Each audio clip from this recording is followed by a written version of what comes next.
Welcome to our Amud Yomi Shiur. Baruch Hashem, Zocher to learn Hashem's Heilige Torah, Daf Samechtes Amud Beis. We just started the new parak. That is the parak of Asor Yuchsin, the 10 different types of people who came with Ezra and Nehemiah from Bavel. And basically, this parak deals with the history of Ezra and also with Mamzerus and things to do with whom you're allowed to marry and whom you're not allowed to marry, v'chulei, and with topics of Yichud. At the end of the parak, we're going to see halachos of Yichud, which apply every day. So we saw this year's Tzlochas Klal Yisrael, may we see Be'ezras Hashem Geula soon, the end of the war and just the beginning of the Mashiach very, very soon. Refuah Shleima, this year's Refuah, Rina Chaya Bas Geula Rochel, Hana Batzima, Or Refoel Ben Dalia, Esther Fuma Bas Shoshana Malka, Akiva Ben Nechama, B'soch Shafal Yisrael. Okay, so we said yesterday with the first wide line, Samechtes Amud Beis, Itmar, Abaye, Omar. Before we start Itmar, let's go 2 lines, above, just 2 lines, the last narrow lines.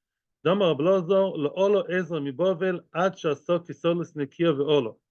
Ezra had 2 reasons to for what he did when he brought all these people with him to Israel. Besides the importance of living in Eretz Yisrael, coming back to Eretz Yisrael, re-establishing Beis HaMikdash, building a wall around Yerushalayim, re-establishing a real Jewish state. Besides that, Ezra also wanted to clean Bavel and clarify and filter and pigeonhole all the Mamzerim, Nesinim, Shtukim, all these people who were beginning to mix with the regular people, and that's halachically forbidden. A mamzer is not allowed to marry a regular Jewish woman and vice versa. So Ezra saw that this is happening, and he saw if he's making aliyah in Bavel, he's not leaving behind Bate Dinim strong enough to deal with the issue of mamzerus. He basically found out who is the mamzer, who's not a mamzer. He labeled the mamzerim, and then he took them with him to Eretz Yisrael. Okay, Itmar. So now we see a machlokes regarding the mamzerim making aliyah with Ezra. Abaye Omar Olmei Leim Tanan, Verov Omar He'elum Tanan. Abaye says that the mamzerim came on their own volition. They came on their own. They wanted to make aliyah. Those mamzerim and the sinim and the problematic people, they came meilem. They wanted that. The Rava Omar He'elum Tanan. Rava says no. The right version is He'elum al korcham, says Rashi. Yeah, actually they were forced to make aliyah. Ezra Mamish forced them to make aliyah. Ezra had the power, by the way. Ezra, it's time you should know, one of the very, very famous halachas we learn all the time is Hefker BSD Hefker. Beis Din has the right to take money from one person and give it to the other, obviously by their great by their greatness. But that's studied from that. We learned that, we derived that from Ezra. Ezra was the one who established that idea. So Ezra had a lot of power, and according to Rava, he actually forced those people to make aliyah from Bavel to Eretz Yisrael. What's a machlokes Abaye and Rava? The kamiflagi beder be'elazo. The core of the machlokes between Abaye and Rava is exactly the story, the halacha of Rabbi Lozo. Domar Bilozo, le'olo Ezra mi Bavel, ad shasok kisolis nekia ve'olo. Exactly. Rabbi Lozo said that Ezra would not leave Bavel until he made it as fine, as clear as a soilis nekia, as fine flour. The flour is here, the bran is over here, in each section to its own. So obviously the assumption is that the idea that he told the mamzerim, knocked on the door and says, you guys are mamzerim, and you're not, and you're this, and you're that, they were not so happy about it. There was Baal Kochom. There was something which they weren't happy with, right? Abaye leis l'Rablozo. Abaye does not hold over Rablozo. Abaye that said they made aliyah on their own will, by their own free will, they wanted to. He doesn't hold over Rablozo, because Rablozo believes there was some kind of coercion there. As I said, you mamzer, not mamzer, you come with me, you don't come with me. And everyone should come with me, but in groups, separate groups, separate airplanes, to each group, And so L'chor Abaye doesn't hold over Rablozo. Abaye said it was their own free will. Rava isled Rabbi Lozo. Rava believes in Rabbi Lozo. Rava follows the opinion of Rabbi Lozo. And Rava says, yes, and Chinami, that it was Bal Kochom. It was not pleasant because the people don't like it when the truth is in their face that they're mamzerim, but that's the way it was. That's one way of explaining about in Rove. Was the whole process forced or by goodwill from the side of the, excuse my language, dregs society?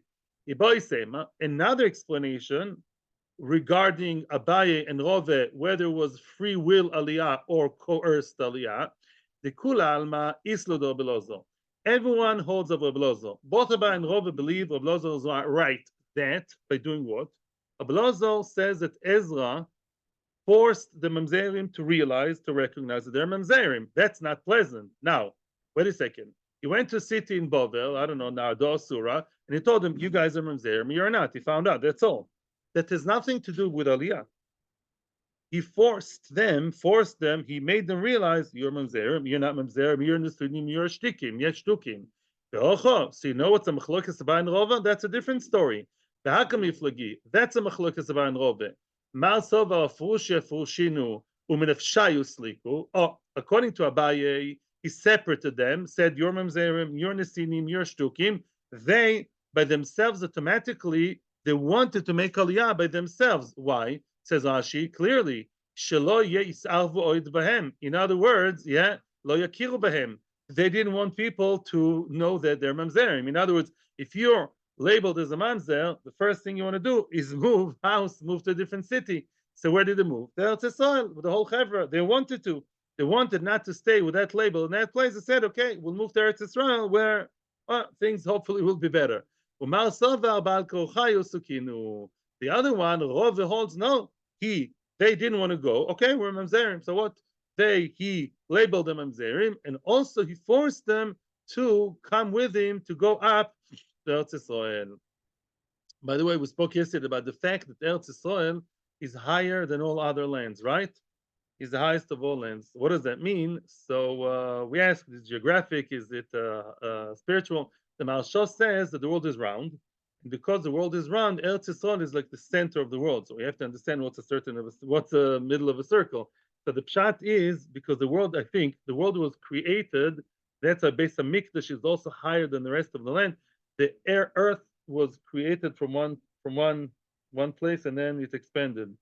So the point where it started being created from is Eretz Yisrael. I don't know how that works exactly. I wasn't there, but the starting point was Eretz Yisrael, and from there everything else expanded.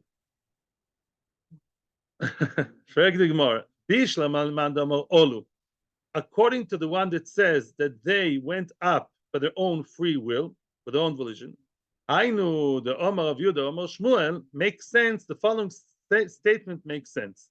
If they made Aliyah by their own will, let's see now what the Gemara says. I know the Omar of Yudah, Omar Shmuel. It makes sense what the Yudah, Omar Shmuel says. What did he say? Kol arotzos isa le'Eretz Yisrael. All the countries in the world, all communities in the world, comparing to Eretz Yisrael, are like a piece of dough. What does that mean? Dough is very mixed.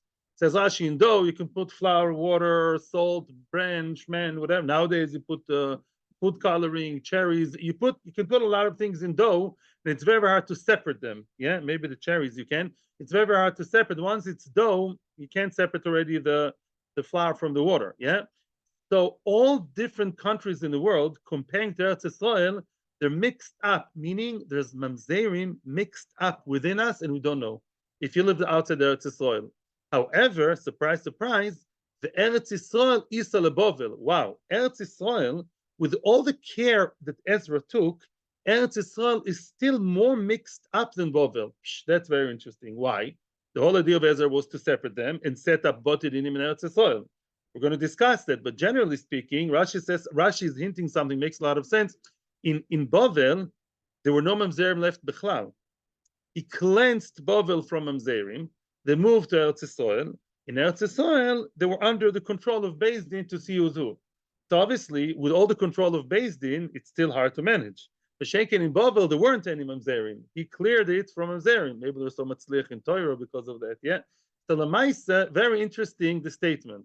We say that all lands are Isa to Eretz Yisrael, are more mixed up than Eretz Yisrael, and Eretz Yisrael is more mixed up than Bovel. Bovel is very pure. Now, if you say, and now that makes sense, yeah, Bnei Eretz Yisrael. Now, Rashi explains also why is Eretz Yisrael cleaner than the rest of the world, because he says, because in Eretz Yisrael there are a lot of kohanim, Beis Hamikdash, kohanim. Wherever you have kohanim, kohanim are very careful who they marry, right? And they're more, yichusdik. Once you have kohanim in the area, yuchsim is much more, we're much more in touch with yuchsim. So now the question is, if you say that they made aliyah by themselves, okay, makes sense. I explained it very well. If you say that they he'elum, right? If you say that they were brought against the will, meida yadinu. Everybody knows who's a mamzer, who's not a mamzer. Let me explain. Imagine yourself, before I explain the question, imagine yourself 2024, hopefully people realize all the anti-Semitism, in spite of the war, they make aliyah. Let's say you have people who are mamzerim or whatever, but they go by their own free will. They sit in the airplane with everybody else, they mingle in the airport with everybody else, because Lamaisa, they go on their own free will, they chit and chat, and all well. And when you come to Eretz Yisrael, with all of Beis Din's goodwill, it's harder to tell. They maybe already decided to suggest marriage one to the other in the plane. Mashenken, if you say that heirloom against their will, if you say that there's a group in the plane that sits all, grumpy and grouchy, saying, I don't want to be here. And, Shliach Beis Din sits with a gun in his head, excuse my descriptions, yeah? And everybody knows, oh, that group, they're really not interested in being here. They are forced to be here. Everybody knows that they're separate. Why are they forced to? Then obviously they kept apart during the Aliyah and later. They were not interested in being there. So that set them apart from everybody else. If so, in Eretz Yisrael, you should have stayed also right away, right from the start. Yeah, everybody knows they're mamzerim and they know to stay away from them. So why are you telling you that Eretz Yisrael is a mixed up place with mamzerim? If the mamzerim were forced, it's much more clear that the whole process of Aliyah, the whole treatment, the whole story is very, very different. So they set apart. They stayed apart from everybody else. So clearly, when they came to Eretz Yisrael, Mistomit stayed. And we know this is a mamzer. I don't want to be here. And this is a guy who wants to be here. Aliyah, Aliyah, I love Israel. Yeah. So answers the Gemara. Nehi de yadi lahu doro. The doro achrini lo yadi. Although the first generation of Aliyah, of mamzerim, you have youth Aliyah, mamzerim Aliyah. Yeah, let's say you have mamzerim Aliyah, and everybody knows these are the mamzerim because they are set apart, they're forced. That's the first generation. What about the second generation? Lo yadi, you don't know. The second generation of mamzerim, still they didn't know. As much as Beis Din tried to control things, and they did, Lamaisa, comparing to Bavel, he have a lot of mamzerim came to Eretz Yisrael. Ezra and his Beis Din tried his best to keep them apart, but it wasn't so simple. So relative to Bavel, it was a relatively mixed up place. The first generation, was very clear who's a mamzer, who's not. Thank you very much. Yeah, because we're set apart. That's the first generation. Second generation, who knows? I'm sorry to bring it down today. There are certain countries, I'm not going to say online, the people made Aliyah from, and the first generation, people knew, if you have that accent, it's a big shiloh if you're Jewish or not Jewish. Second, third generation, I personally know. We had a maid, we had a cleaner, and she was not Jewish. A granddaughter is not Jewish either. And she's being born and bred in Beersheba, and a Jewish classmate, Jewish everything, and everybody thinks she's Jewish. She's nitma, she's now inculcated, she's with everybody else. Now she's getting married. That's what happens. But the second, third generation, that's already a problem. That's what's happening today with the Russians. Greg Digmar, I didn't want to say that, so thank you. Thank you. Exactly what I was trying to avoid. Thank you very much. Okay, let's continue. Right there, let's continue. According to the one who says Olu, that they made Aliyah on their own, meaning those groups were classified as A, B, C, D by Ezra, but then they themselves decided to make Aliyah. It's better to have a fresh start in Eretz Yisrael, maybe to try Niestamingo. They made Aliyah on their own. Now the following pasuk makes sense. What does it say in the pasuk in Ezra? Yeah, I'm reading inside the pasuk in the sidebar. Now Ezra is talking. Habo el ahava, the river that goes into another river called Ahava. We were stationed there. We sojourned there for 3 days. And I was studying the nation and the Kohanim. I did not find anybody there for Bnei Levi. Yeah. In other words, Ezra seems to like be surprised. Oh, I was studying the nation, who's who. In other words, that, by the way, as I told you last week, yeah, that place in Arava was a place in Bovel or somewhere in Chutz La'aretz, and that was a place where from there they went directly to Eretz Yisrael. Like they make Aliyah, right? I think Nefesh B'Nefesh, I don't know yet. Everyone gathers together, right? And they all make Aliyah. They all have this meeting place, and from there they get organized, and they make, then they start the Aliyah, they actually go on Aliyah properly. Now, what does it mean? Yeah, I gathered them, and I saw, we were there for 3 days, and then I studied the different people, and to my great surprise, I did not find any Levim. Well, Rashi asks the question, as we said yesterday, it says in the Mishnah Levim, that's the third group. Rashi answers, as I was disappointed and rather surprised to see that out of all the Levim that were there, all of them were people who were handicapped. The Levim were such Levim that cut their thumbs with their teeth. They had very strong teeth. I don't know how they did that, but not the nails with the teeth. Yeah, they cut the thumbs with their teeth, and in order to say that we cannot sing the song of Hashem al admas nechar, right? Eich nashir. How can we sing the song of Hashem on foreign land, right? Yeah, they said Eich nashir. How can we? In other words, we physically can't play on the harp. So those Levim he found there. What about the Levim that were nice and healthy with 10 fingers? Those Levim stayed in Bavel. Why? Because Bavel is more comfortable. Because Eretz Yisrael, they had to build, and they had to fight enemies, and they had to do a lot of things in Eretz Yisrael. What? Just like now, it's much more comfortable to live in Chutz La'aretz. That was the idea of the other Levim. That's why Ezra gave them a knas. So Lamaisa, one thing we see for sure, there were less Levim that went on Aliyah, and also we see that Ezra did not know who is coming, who's not coming. Let me explain the question. If you say that, if you say that Ezra, all these people came by their own will, like today, their own free will, we're organizing Aliyah, who wants to come? He comes, she comes, they all come. Ezra comes, not knowing who's dealing with, and he's saying, oh, here's a coin. Oh, there are no Levim, what a surprise. But according to the one that says that Ezra made them come, Ezra forced them to come, Amizar Zahiri. He was careful and he knew it was going to come. How is Ezra surprised by not seeing the proper kind of Levim? He knew who's coming and who's not coming. He's the one who forced them to come. They all came by his Zahirus and his care and his under his auspices. Answers the Gemara, brilliant answer. Nehidi Izil bepsulim beksherim lo izdahu, which means Ezra didn't force everybody, and Ezra wasn't careful about everybody.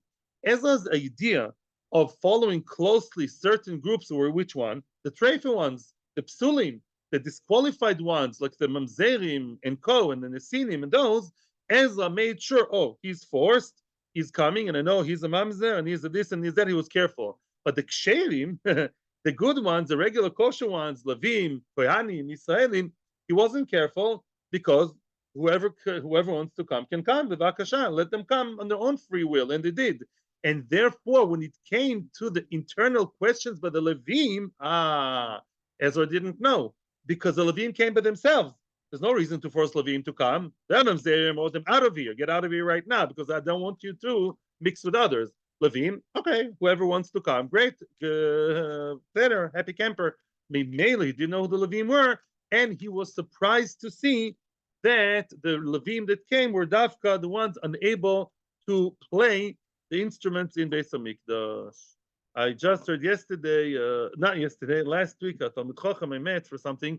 He told me that in the orchestra of the Levim, it was unbelievable. He said it's brought down in the coerce. There were 5,000 Levim, which is impossible for an orchestra.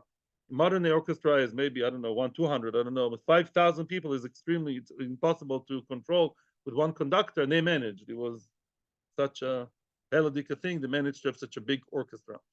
Kohani, Levi, V'Israeli. Now we're going to go through the different groups mentioned in the Mishnah, and see what's the source for each one. How do we know that all these groups actually made Aliyah with Ezra? Minolan Desliku, Kohani, Levi, V'Israeli. The first three are people who have no issues whatsoever. Maybe they have issues, but not with the yichus, We don't have an issue with their lineage. And what are they? Minol and Disliku. How do you know that Kohanim, Levim, and Israel all came and made Aliyah? We just saw Levim wasn't so simple. It says at the beginning of the pasuk over there, the beginning of Ezra, actually, quite at the beginning of the Sefer, describes the people who were in Yerushalayim with Ezra. And it says, V'yeshva Kohanim, ve'halevim, Kohanim, Levim, Mina from the people, v'mishorerim v'ashorerim. Who are mishorerim and shorerim, you know? The mishorerim are two types of Levim. Mishorerim are the Levim who were playing the instruments and singing. They were the singers, the musicians. The Shoyarim, the gatekeepers, very good. They were the gatekeepers, not the goalies. Yeah, the gatekeepers. They opened and closed, and they were guarding the Sheorim, the gates of Beis Hamikdash and beyond. Yeah. So therefore, the Kohanim, these were the two types of Levim, and they were all there in Eretz Yisrael. The Nesinim, by the way, if you remember, the Ritva said we saw last week that there were Levim who worked in Beis Hamikdash. Those Levim came actually before Ezra. The Levim who came before Ezra, a smaller group. Levim, they were good, they were functional to play. There were Levim without thumbs, lo aleinu, where? With Ezra. And the rest of Levim stayed in Chutz La'aretz, and Ezra punished them. They're not going to get Ma'aser Rishon. The Nesinim Ba'areim, the Nesinim were, you know, Nesinim were those like the Givoinim. Those who were not supposed to marry Klal Yisrael, yeah, like Mamzerim. David said that those people, the liars, are not part of Klal Yisrael completely. They're Mamzerim. And the rest of the Jewish people, Yisrael, regular, nice Jewish people in their cities. Each one lived in their own city. So we see actually four groups here. Nesinim are not related to right now, but we definitely see Kohanim, Levim, Israel, each one sitting in their own place. Yeah, Kohanim in their own towns. Yeah, and therefore you see the word Ezra. Chaloli, Geri, v'Charuri. Now the second group are Chaloli, who are very good kosher Jews, except that a Chalol lo cannot marry a Kohen, right? A Kohen cannot marry Chalolo, right? And Geri v'Charuri, what are Geri? Well, not Geri are the converts, and what are Charuri? Remind me, Charuri are freed slaves. Very good. Meshuchrar, like Bnei Chorin, Charuri, Bnei Chorin. Freed slaves have basically more or less the same status as a Ger. Minolan, how do you know? Chaloli, first of all. Oh, so here we have different sources. Let's start with Chalolim. How do you know that the Kohanim Chalolim made Aliyah with Ezra? Give me a second, I'll hear a question. Yeah, Chalolim Minolan. This is going to be a fascinating piece of Gemara. How do you know that Ezra brought with him Kohanim that were Chalolim, namely disqualified Kohanim? How do you know? The Tanya. It says, now you remember the statement because that's going to follow us. Rabbi Yossi Omer, Doyle Chazaka. Two words, Doyle Chazaka, which means the concept of Chazaka is not just a true concept, it's a great concept. Remember that. Chazaka is something that goes even beyond simple logic. Chazaka is great. What's Chazaka? Remind me. No, before we continue. Chazaka means basically what? Very good. To follow exactly, to the way something is established, we continue treating the way we've established him before. Now, if we assume that a person is Jewish, a nice Jewish guy, ex-Jewish, behaves Jewish, and we know him as the Jewish guy for the past 5-10 years, we assume he's Jewish. I don't know, maybe it's something more, but Begadol, generally, yes, v'chule v'chule. We have questions about Kohanim. How do you know he's a Kohen? V'chule v'chule. Comes Rabbi Yossi and says, you know, the concept of Chazaka is great, is grand. How do you know? Shenemar. This is exactly, again, from the Aliyah, and this is a pasuk over here from Ezra, quite at the beginning, Perek Beis, and it says as follows: "Ub'bnei HaKohanim," I'm reading in the sidebar. "Ub'bnei HaKohanim, bnei Chavaya, bnei HaKoitz, bnei Barzilai," all kinds of Kohanim's family. "Asher lo kach minos Barzilai Gilod Isha ve'ikra shmam el bikshu ktova mimichsiachsim." Listen to this. Those Kohanim were looking frantically, maybe, for the Ksav Yichus, for the family tree, yeah, for the Yichus, yeah, by the registrar, yeah, to know, to show Ezra that there are kosher Kohanim. V'lo nimtzu, they did not find proper Kohanic lineage, Kohanic family tree. Veigalu min ha kehuna, and they were redeemed from kehuna. Redeeming is not always good. They were freed from kehuna, meaning they were kivyochel devoid from the kehuna. V'yomer atarshata lahem, hatarshata, soon we're going to see what that is. He told them, hatarshata, asher lo yochlu b'kodesh kodoshim, they're not allowed to eat from kodesh kodoshim, yeah, whatever that means, ad amoy the kohen urim v'latumim, until a kohen stands, until we have a kohen with urim and tumim. So before we continue, what's the story over here in general? Let's just say it in more free language in English. There was some kind of story here. We're going to get everything right, Be'ezras Hashem. There were Kohanim with some kind of question. Ezra asked each family, you are Kohen, Mamzer, Levi, where are you standing? Ah, we're Kohanim. Show me your paper, please. Maybe a link online, to show me what's your genealogy. I lost it, my cat ate it. Yeah, whatever. Yeah, my kid had it for supper. They didn't find. So that was a questionable situation, whether the Kohanim or not. And Ezra told them, guys, you're making Aliyah with me. Very nice. But you will not eat kodshim or kodshim. We're going to see what until we get a question. We're going to question the Kohen with Urim v'Tumim. Urim v'Tumim. Oh, now that pasuk has a lot of explanation. Yeah.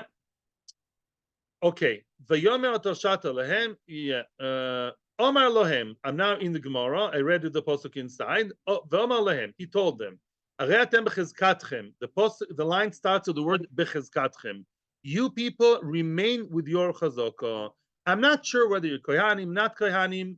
The way you behave, the way you, as Peretz said nicely, established up until now, that is going to be the way you'll continue. Explains Rashi. When he said you guys will not eat kochim until a kohen will tell us with the Urim v'Tumim, there was I don't know, it was sarcastic or cynical or diplomatic. It was basically telling them, until Mashiach comes. Rashi says that, which means in the second Bais Sheni, there were no Urim v'Tumim. There were 10 things devoid from Beis HaMikdash Sheni, Bais Sheni. One of them was Urim v'Tumim, that wondrous thing you can ask, and there's lights, fire, action. You can know everything from the Kohen's Gadol's Choshen. Didn't exist. There was a Choshen. There's no Urim v'Tumim. There's no Ora and Urim v'Tumim. So Ezra told them, until further notice, you people are not allowed to eat Kodesh Kodoshim. What's Kodesh Kodoshim? What's he saying? They're not allowed to eat Korbanos, but they're allowed to eat Truma. They're not allowed to eat certain types of Korbanos. What exactly is it? Let's read again. You people, I have a question about you. What do you do in this case of question? Follow the Chazako. What did you eat up until now? As kohanim, yeah. What was the kind of holy food you would eat in the goyla, in the golus? The kodesh hagvul, in other words, what kodesh hagvul, says Rashi, it means truma. In chutz la'aretz, in areas near Eretz Yisrael, such as today's Jordan, yeah, there were certain places where trumas and ma'aser supply, even today. And therefore, he told them, listen, guys, up until now, what did you eat? You used to eat truma of what? Chutz la'aretz, afkanami b'kodesh hagvul. From now on, you'll be in Eretz Yisrael, because in case of doubt, do with chazaka, not do without. Do with chazaka. You were muchzak, as Achronim always say. Chazaka is not necessarily a birur; it's an hogo. I don't know what to do. I'll keep behaving as I behaved till now. Up until now, the rabbi told you allowed to eat truma. Keep eating truma. I now in Eretz Yisrael, Gnei Beis HaMikdash, with all these amazing korbanos, chatas v'osham, lower shlomim and toida. No, not more than that. So he's referring to don't eat kochim, don't eat korbanos. Rather, you'll eat truma, just like truma up until now. You'll keep eating truma. Also, from now on, you'll stay with the same chazaka. And these are questionable kohanim. Frek the Gemara, okay, very nice. It seems to be very defined and very well fenced. But Frek the Gemara, Omar Mali mitruma liyuchsin. Oh, there's a nidon in Ksubas. There's a question, yeah. And then the question which bothers many people. What happens if a kohen, a family comes to Ramat Bet Shemesh from where? From Wichipichi, I don't know, southeast Dakota, and they start duchening, and they say that they're kohanim. How do you know that they're kohanim? Right? It's a good question. Maybe they're faking it, right? It's a question in halacha. So now I'm not going to all the questions here. No, the kohen is not here today. Yeah. So what's the question now? Let's say we know that a kohen behaves a certain way, right? Like a kohen. Do we assume that he's a real kohen? For yuchsin, is it really defined as kohen for all intents and purposes? or no? Says that there is an opinion in Ksubis that says Malin mitruma leyuchsin, which means if a person eats truma, you come to town and a Kohen eats truma. Let's say in the times of Beis Hamikdash, the family came from Jordan, not from America, and they said there's a letter from a rabbi in Jordan, a good rabbi, that says we eat truma. Here, there's a video. I'm eating truma, and everyone's okay with it. If you know that they eat truma, automatically, I already know that they can be upgraded into yichusin. They're really called full koyanim for everything. The fact he eats truma does not stay within the confines of truma. If he eats truma, that's good enough, yeah, to define him as a kohen for everything. Now, that's a machloikis. Another Mandomer says, no, if I know that he eats truma, maybe he's not a full kohen, maybe, I don't know, mistakes, lying, I don't know. But according to Mandomer that says that if a kohen eats truma, that automatically gives him carte blanche to be a complete kohen. We believe that he's complete kohen. If so, what did Ezra gain? Ezra's trying to play it safe. He's not playing it safe. Hani dochul betruma asula sukinu. Those who eat truma now will come to Eretz Yisrael eating truma, and if the halacha says if you eat truma, you can do anything else, tomorrow they'll say, excuse me, I ate truma. Look at the Gemara in Ksubas. Yeah. And what does it say over there? If I eat truma, I can work in Beis Hamikdash. I can go, and my son will be a Kohen Gadol, and I'll eat kochim. So what did you gain? What did you gain? Right? Answers the Gemara, shiny hossam, over there it's different. The reich is kasayu. Oh, over there it's different. Why? Reich is kasayu means the chazaka is downgraded. The chazaka is tarnished, meaning what happened in the times of Ezra? A whole load of kohanim, right? A whole bunch of kohanim, a lot of them. I looked at the psukim to the Ezra. Many families of kohanim came. Family A, B, C, D eat truma, kochi, meyuchas, and family GH, the other families, whoever, they only eat truma. They only eat truma and they don't eat kochim. That is different. Those people, because it's so glaring, the difference between them and the others, nobody will tell them now to eat kochim, right? Because it's clear that at the same time, other kohanim eat kochim and truma, and they don't eat kochim, only truma. So then nobody will make them into real kohanim eaters. Possibly the Gemara in Ksubas talks about nowadays, maybe, I don't know, there's truma, if you know Yom Yuchas and you know that you tor, in theory, there's no korbanos, let's say it's such a situation, okay, you eat truma, you're full kohen. What's a full kohen? Maybe, yeah, but there was different. The Ella, now comes the Gemara with the beautiful Lomdisha question. The Ella, Mike Doyle Chazaka, excuse me. What did we start saying? How did the whole statement start? Now, BIC made this grandiose statement, Doyle Chazaka, meaning he's not saying, how do we know Chazaka functions? You know, Chazaka, such a grand idea. Grand means what? It defies logic. What's a great thing over here? What are you telling me now? They ate truma. They keep eating truma. They didn't eat kochim. Well, obviously, there's no kochim. They eat. What's a gdala chazaka? Say, how do you know chazaka is functional? Oh, they ate truma. They eat truma. Yeah. What's the greatness over here? Yeah. The truma is so praised because of this incident with Ezra. Answers the Gemara, no. The mikore ochul b'truma derabanan. Brilliant. No, of course it's great. Because chazaka actually is pushing the envelope. Chazaka is more than just doing the same thing. In chutzarts, what kind of truma they ate in chutzarts? Obviously the rabbanon. Every truma, yeah, in chutzarts was just the rabbanon. If it grew in Transjordan, obviously it's the rabbanon. Now they come to Eretz Yisrael, truma d'oraisa. Ooh, that's an upgrade. So we follow chazaka as a framework, truma. But we are mechadesh gdoila. We're saying something greater than simple logic. That from the Rabbanon they come to truma d'oraisa. Oh, that's a greatness of chazaka. Or alternative answer. L'olam hashtanami, really, hashtanami b'derabanan ochul b'doraisa lo ochul. Now also, when they came to Eretz Yisrael, Ezra was very strict with them, and he only allowed them to eat truma d'erabanan in Eretz Yisrael.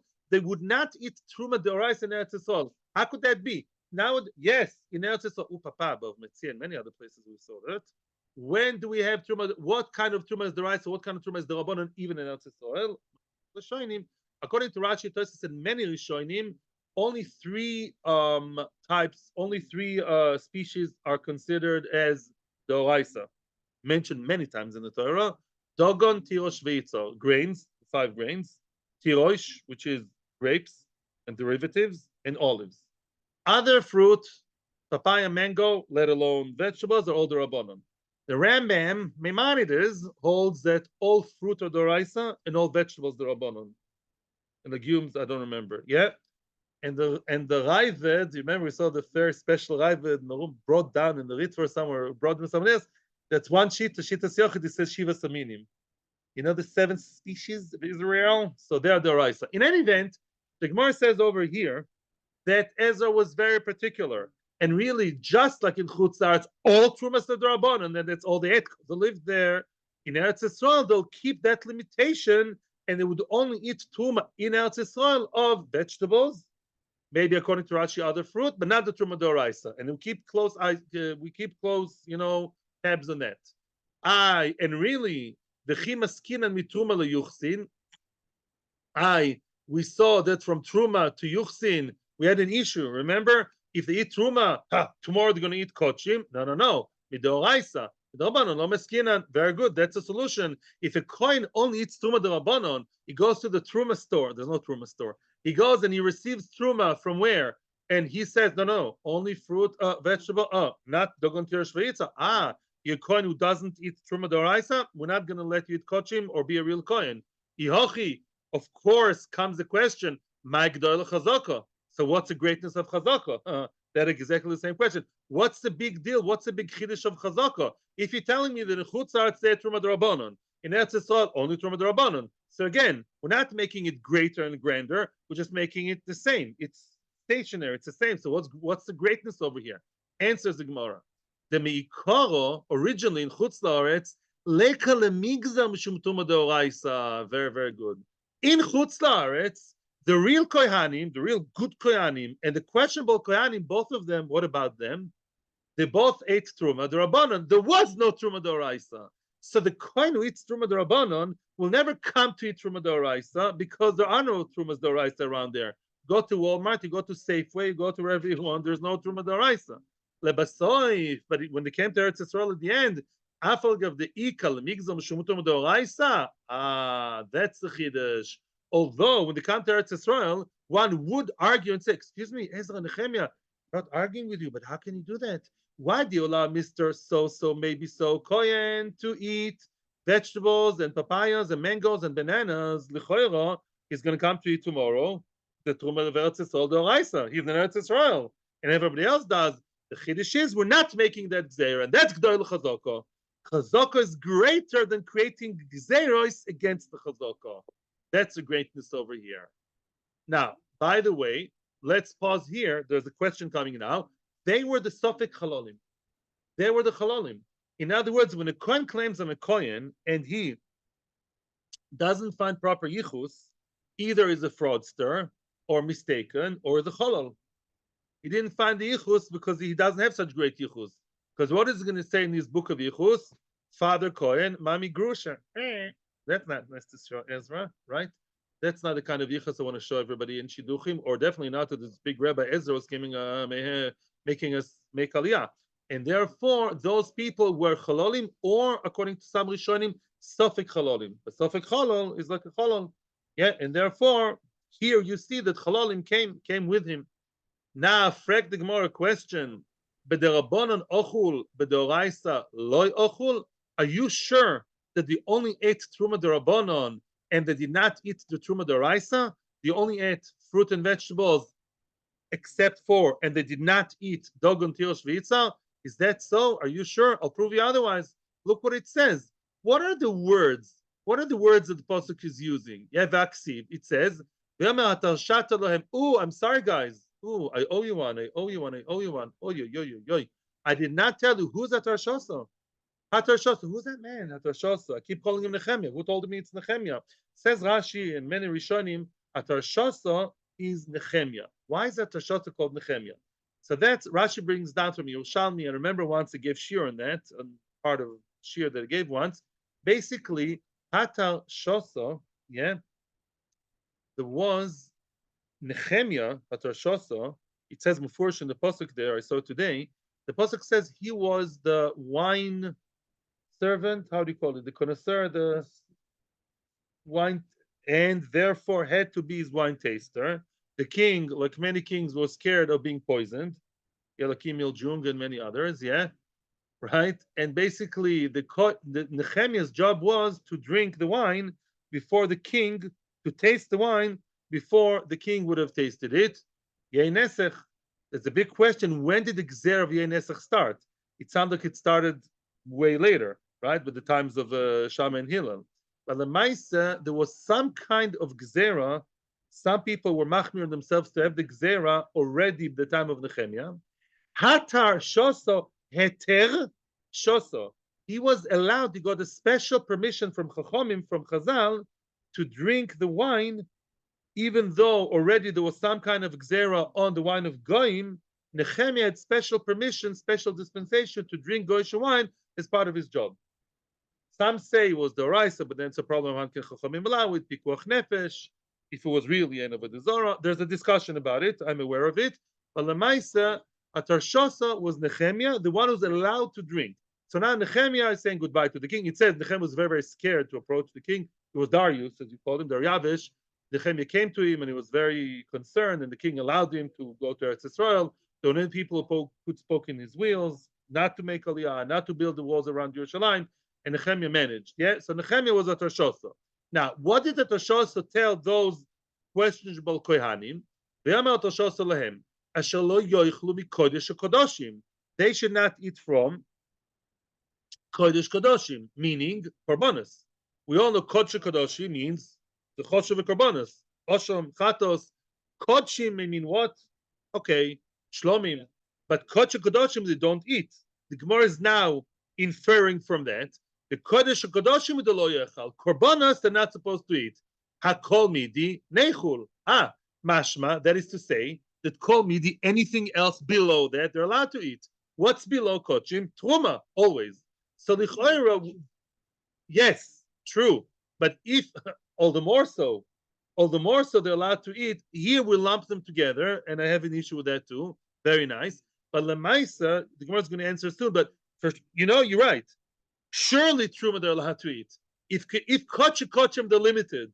And kochim is the question. Truma, of course, they're allowed to eat. It's way below kochim kodoshim truma. So you're telling me they were not allowed to eat truma d'oraisa? They were. Kochim they can't eat, but truma they can. So that supports the first opinion. That's against the second opinion that they couldn't have kochim truma d'oraisa. They're allowed to.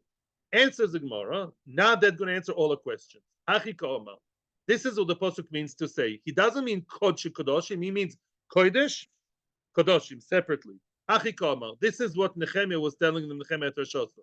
Loi midi dimikri kodesh, veloi midi dimikri kochim. You guys, you questionable kohanim that somehow don't find your yichus papers. Yeah, you will not be able to eat not kochim, either kodesh, neither kodesh, nor kodshim. What does it mean? What does it mean? The Gemara says loi midi dimikri kodesh. Not anything that's called kodesh. Last week's parsha, what we saw yesterday, things that are called kodesh are also truma. Dichtiv, the chol zar lo yoichel kodesh. It says that a zar, a non-kohen, is not allowed to eat kodesh. And there, if you follow the pasuk, Rashi says clearly, it talks about what? It talks about truma, not about kodshim. Rashi proves that from the context of the pasuk. So we talk here about truma. And you're not allowed to eat either, you guys, kodshim, things that are called kodshim, says Rashi. Look at the bottom Rashi.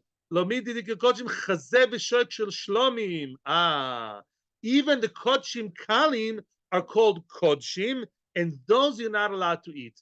How do you know that kodshim kalim are called kodshim? Also, last week's parsha, ubas kohen kitia leish zar. A bas kohen, a kohen girl from a kohen family who marries a non-kohen, that woman, betrumas hakochim lo toichal, she's not allowed to eat in trumas hakochim. What's trumas hakochim? What you lift from the kochim, chazeh v'shoik. What do the koyanim eat from shlomim? The chest and the right thigh of the korban. You lift it up and down and sideways, like the omer. And these things also women are allowed to eat. Women kohanos in Yerushalayim. So the pasuk says that girl, once she marries out, she's not allowed to now go back and eat trumas kodshim. The mura min kodshim, it says mura min kodshim lo toichal. In other words, by the way, it's very interesting. Rashi says even if she doesn't have children, I want to ask you a question. A woman of a Kohen family married Israel, then he died and she has no children. Is she allowed to go back and eat truma if she doesn't have children from him? Yes. Is she allowed to eat kodshim? No. That's a chiddush. She's not allowed to eat kodshim, only truma. Now, another point, the main point actually. All we're looking for is dictionary definition. Kodesh means truma. Kodshim means even kodshim kalim, my friend. So Nehemiah is telling them, people, sorry, you ate truma, okay, you can keep eating what? Truma derabonon. You ate truma derabonon, you'll eat truma derabonon. What's the chiddush of chazaka? It's a chiddush. The chiddush is that although there was no danger of you crossing the line, because everybody ate truma derabonon, but now there is a danger of you crossing the line, because if you eat truma derabonon, maybe you'll do raisa, then kochim, then become kohen gadol, and your mother is a mamzer, I don't know, is a grusha. Oh, we're still not gozer. We allow you to stay the same, and we're not gozer, and you say thank you. But what aren't you allowed to eat? Neither kodesh nor kodshim, i.e., neither truma nor kodshim, kalim, kodshim, no korbanos whatsoever. Why? Because those people are sofek chalolim. So you see that chalolim came with Ezra and Nehemiah. That's all we want to know. We see that there were chalolim in the crowd. Weiter. Rabbi, can I ask a question? 1 second. Weiter. Geri v'charuri. How do we know that Gerim and freed slaves came with them? Minolan, how do you know? Omar Chizda, that's an easy one. Domar Kro, it says in the Pasuk in Ezra Daled, B'chol hanivdal mitumas goy haaretz eleihem. Whoever was separate, whoever separated himself, whoever detached himself from the Tuma of the Goyim, i.e., again, a guy who was with the Tuma of the Goyim, separated himself or herself and became a Jewish person. And again, a Charur is like a ger at the end of the day, because an Eved Knaini, not exactly the same, Eved Knaini once freed, he already did Tvila, Mila before. Now, when he gets his get Shichur, he gets also the full conversion. Yiddishkeit is Eid. Mamzeri, that's an interesting one. Mamzeri, I had to re-look into the Psukim to see what's going on over there. Minolan, how do you know? I mean, we discussed it already at length before, but we have to find a source for everything. Very nice, everything we said. Ezra made the Bible very clear and very clean. How do you know? Show me Psukim that tell me that Ezra actually brought with him Mamzairim to Eretz Yisrael. Dichtiv, it says, this is very interesting. Veishma Sanvalat HaCharoini. Yeah, Sanvalat HaCharoini v'toivyo ha'eved ha'amoini. So like that. The story is as follows. There were two baddies, there were more than two of the bad guys in the story of Nehemiah. They were Goyim.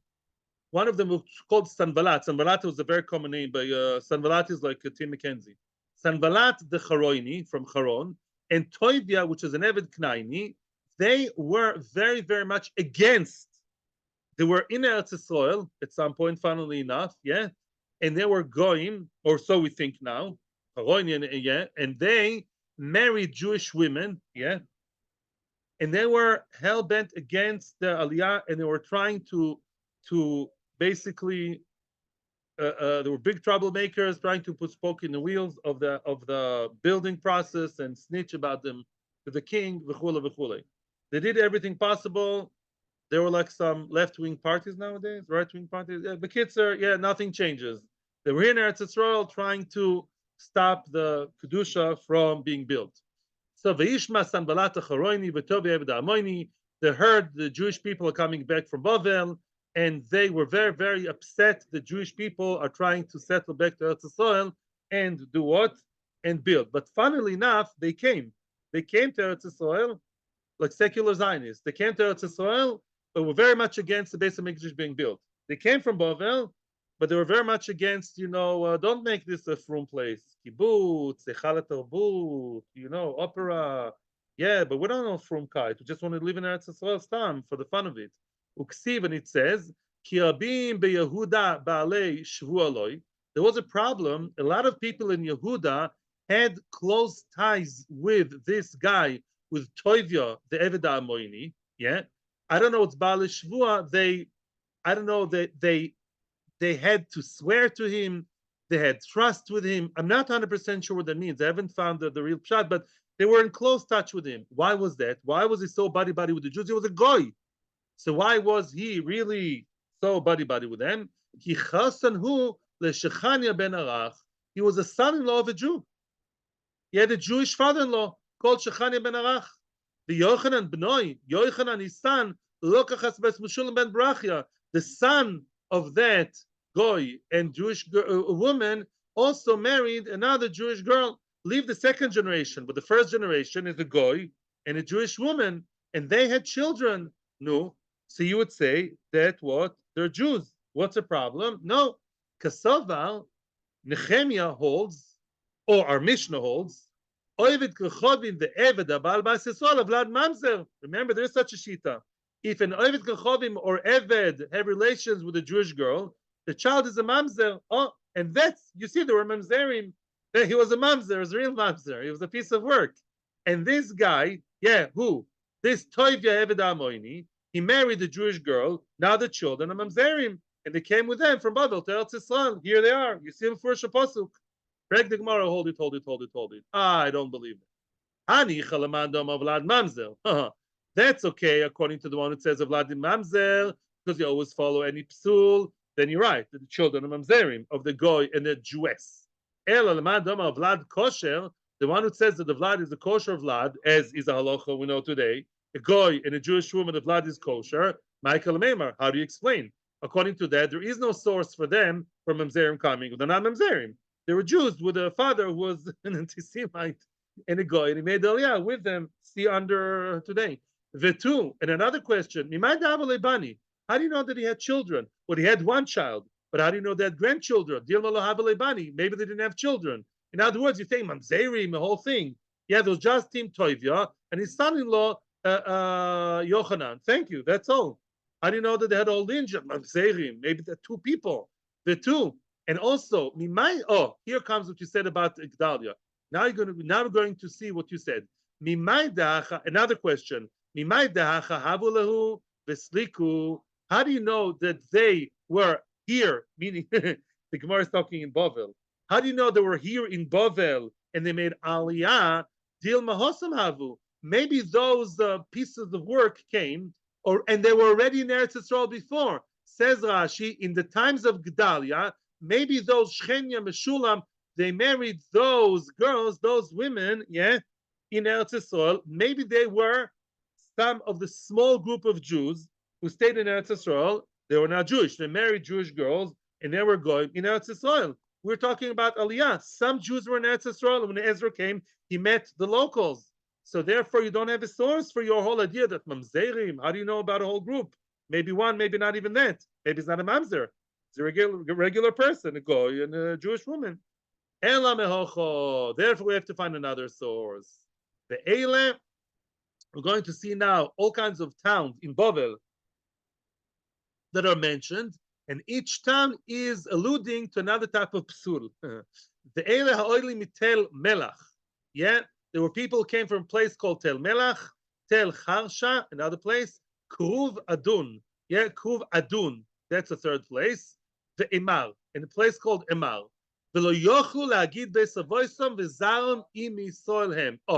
So first of all, we see that some of them were shtukim. They couldn't tell Beis Avoisam. They didn't know who their fathers were. But before we go into that, we're going to explain the drush of each and every town. Tel Melach. What does it mean there were people there from Tel Melach? I know about Tel Aviv. I don't know about Tel Melach. I'm not allowed to have Melach because I have high blood pressure. See, because Zoom is giving me high blood pressure. Tel Melach, elu bnei Odom shedoimim ma'aseihem lema'ases doim. Shnevcha Tel Melach. Oy. There were people who behaved like Melach, meaning what's Melach in Jewish knowledge and biblical knowledge? Sdoim. That's what comes to mind. Because the whole story, Sdoim became like, a heap of salt and the wife of Lot. And those people from Tel Melach, sadly, although they were Jewish, they were Megala Arayas. There was a lot of, they were very promiscuous there in Tel Melach. Tel Charsha, what's Tel Charsha? What's cheresh? Deaf. Shh, quiet. Lachrish. V'atem tacharishun. Ze shekora abba v'ima mishataktoi. Oh, Tel Chasha, there were people over there. They knew who the mother was, but the father, don't call him daddy.